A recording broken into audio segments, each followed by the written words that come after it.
கலாச்சாரம், அறிவுக்கூர்மை, திறமை, எதிர்காலத்துக்கு உண்டான பிளானிங் செய்கிறது, அந்த திறமைகளெல்லாம் பறைசாற்றுற மாதிரி ஒரு இடம். அந்த இடத்துக்கு தான் நம்ம பார்க்க போகிறோம். அந்த இடம்தாங்க உலக புகழ்பெற்ற த கிராண்ட் அணைக்கட் அப்படின்னு சொல்லக்கூடிய கல்லணை. இப்போ நம்ம கல்லணைக்கு தான் போயிட்டுருக்கோம். வாங்க பார்க்கலாம். ஃப்ரெண்ட்ஸ், நம்ம இப்போ கல்லணை சேர்ந்துட்டோம். கல்லணைன்னு போர்டு போட்டிருக்காங்க பார்த்தீங்களா, கிராண்ட் அணைக்கட்டுன்னு சொல்லிட்டு. ஸோ இது தூரத்தில் தெரியுது பார்த்தீங்களா, அந்த பாலங்களெல்லாம் தெரியுது.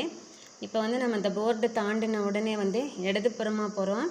இது பார்த்தீங்க அப்படின்னு சொன்னால் இப்போ கொள்ளிடத்துக்கு உண்டான பாலம். இப்போ அந்த கொள்ளிடம் வழியில் தான் நம்ம க்ராஸ் பண்ண போகிறோம். போயிட்டு அப்புறம் உள்ளே அந்த டேம் இருக்கும், நம்ம அங்கே போய்க்கலாம்.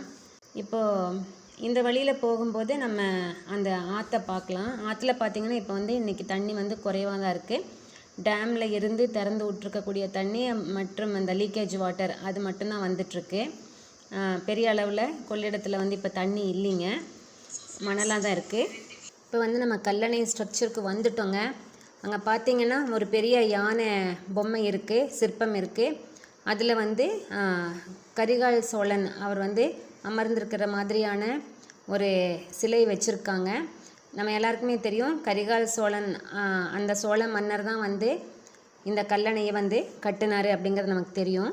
அவர் சோழ மன்னனுடைய வலது பக்கத்தில் பார்த்தீங்க அப்படின்னு சொன்னால் காவேரி நதிக்கு சிலை வச்சுருக்காங்க, காவேரி அம்மன் அப்படின்னு சொல்லிட்டு.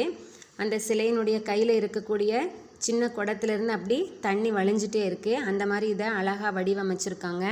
காவேரி அம்மனுடைய சிலைக்கும் கரிகால் சோழ மன்னருடைய சிலைக்கும் நடுவில் பார்த்தீங்க அப்படின்னு சொன்னால் நம்ம இந்த கல்லணையை குறிக்கக்கூடிய பெரிய ஒரு கல்வெட்டு மாதிரி வச்சுருக்காங்க. அதில் கல்லணை கிராண்ட் அணைக்கட் அப்படின்னு சொல்லிட்டு அழகாக எழுதியிருக்காங்க. அதுக்கு சைடில் எல்லாம் பார்த்தீங்க அப்படின்னு சொன்னால் நம்மளுக்கு அந்த டேமோட ஸ்ட்ரக்சர் எல்லாமே தெரியுது. நம்ம இந்த இடத்துலேருந்து அப்படி இடதுபுறமாக உள்ள பார்த்தோம் அப்படின்னு சொன்னால் காமதேனுனுடைய சிலை இருக்குது. அந்த சிலையை தாண்டிட்டு நம்ம போகும்போது பார்த்தா அந்த அணையினுடைய முழு அமைப்பும் நம்மளுக்கு தெரியுதுங்க. ஃபுல்லாக தண்ணி நின்றுட்டுருக்கு. கல்லணை நல்லா நிறைஞ்சிருக்கு.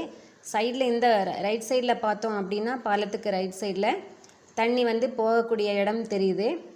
அங்கேருந்து கொஞ்சம் தூரத்தில் நம்மளுக்கு மணிமண்டபமும் கண்ணுக்கு தெரியுது. இப்போ பார்த்திங்கன்னா ஷட்டர் திறந்து விடலை அதிகமாக.